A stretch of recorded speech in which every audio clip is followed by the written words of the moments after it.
If you're looking for a standing vanguard and to bind your opponent's cards, then this is probably the deck for you. Today we're going to be looking at the Detonix Drill Dragon Narukami deck for the V series. If you guys build the deck differently or you have thoughts on how we can improve the deck, let me know in the comments section below. But for now, let's take a look at how we run it. So starting off, we have Spark Kid Dragoon as our grade 0 ride. Then we have 4 heal triggers, 6 draw, and then I run 6 front. However, I know some people run 6 crit. It depends on how you want to play the deck. I like it in a little bit more aggressive of a late game style, and because Detonix Drill can stand, it's kind of nice to have multiple stacks of the front trigger go off if you can. As far as the grade 1s, you want to ride Demolition Dragon, which is why we're running 4 of them.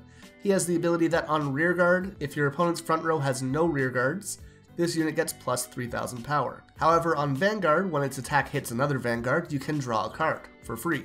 Not many people want to guard the first turn attack from the opponent's Vanguard because a lot of decks need a counterblast when they get to their grade 2, so this is really reliable. Then we're going to be running 4 Rising Phoenix. I think this card is absolutely insane. It has the ability that from the drop zone, whenever your opponent's rearguard is bound, you can call this to rearguard. And if you do, this card gets plus 3000 power for the rest of the turn. So it basically brings itself back for free just by you playing the deck as you should. So it's really good. Then we're going to be running 3 copies of Lightning of Hope Helena. On rearguard, once a turn when your opponent's rearguard is bound, if you have no face-up cards in your damage zone, you can Soul Blast 1 and Countercharge 1. So this deck does require a lot of Counterblast, and this basically ensures that when you hit your limit, you can kind of reset things a little bit. And the final grade 1 that we're running is 3 copies of Lizard Soldier Riki. On Vanguard and Rearguard, when it's placed, you can Soul Blast 1, this gets 3000 power, and your opponent has to swap all their front and back row units, excluding the Vanguard column. So a lot of the time people will fill up their front row against you to basically deny your abilities from going off, but if you can just push them back a row, this really gets in their way. On to the grade 2s. Your main grade 2 will be Recklessness Dragon. You're running 4 copies of him. On Vanguard or Rearguard, whenever you place him, you can Counterblast 1, choose a rearguard in your opponent's front row, and bind it. Super simple and clean, just get rid of the card. Then you have the ability on rearguard that when it attacks a Vanguard, if there are 1 or less rearguards in your opponent's front row, this card gets plus 3000 power. So just a solid number in general. We have 4 copies of Dragonic Death Scythe. On rearguard, when placed, you can Soul Blast 2, choose an opponent's rearguard in the front row, and bind it. Then this card gets plus 3000 power. Furthermore, on rearguard, it has the continuous effect that during the battle that it attacked a Vanguard, if there are no rearguards in the same column as this unit in your opponent's front row, this gets 5000 power.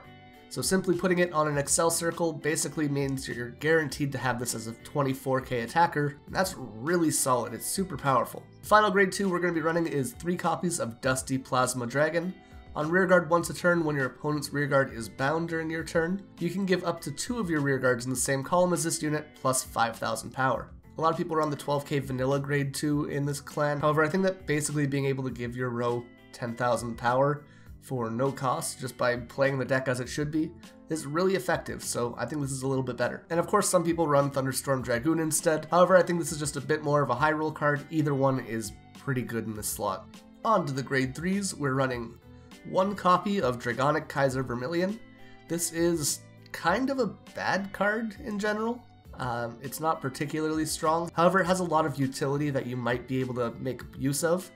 So on Vanguard, once a turn, you can Counterblast 2, which is kind of heavy, and this unit gets plus 5k and a crit until the end of the turn. If there are 2 or more rearguards in your opponent's front row, instead of a crit, when this unit attacks, it battles the entire front row. So if your opponent does load up their front row, or you are playing against an Excel clan, this might have some decent use as you can clear the board pretty easily. A lot of the times you're not going to be playing this for the crit, you'll be playing it for the front row attack. Of course, he's not the main grade 3 that we're going to be looking at though, and the first one that we want to be riding to kind of set up for the main grade 3 is Detonix Stinger Dragon, and that's why we're running 4 of him. On Vanguard or Rearguard, when he's placed, you can Counterblast 1, choose an opponent's rearguard in the front row, and bind it. Then this card gets plus 5000 power. Furthermore, when you ride on top of this card, you can call it to rearguard, and one of your Vanguards gets plus 10,000 power for this turn. This means that when you ride on top of this with, let's say, Detonix Drill Dragon, you can call this to rearguard and use his ability again, and your Vanguard gets plus 10k power. So it's a huge utility card, great for removal, great for power, it's just a really solid card. And onto the main grade 3 himself, Detonix Drill Dragon.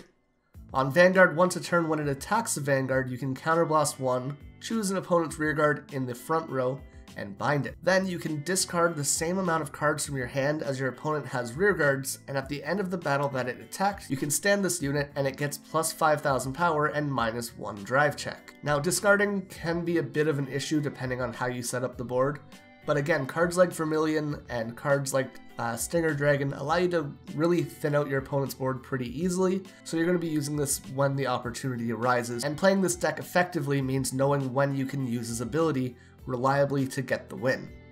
Try not to use it willy-nilly and just throw it around, but if you can time it well and when your opponent's low on resources and low on field, this is going to win you the game a lot of the time. But yeah, that's how I'm going to be running the Narukami deck. Let me know what your thoughts on it in the comment section below. You can also subscribe to the channel and leave a like if you did enjoy this video. And as always, I do want to thank my patrons. We have Decimus, Akuiaza, and Digital Drew 92. Thank you guys so much for supporting the channel. I really appreciate everything that you do for me. And with all that being said, I will see you in the next video. I'm going to try and get at least 2 more out today.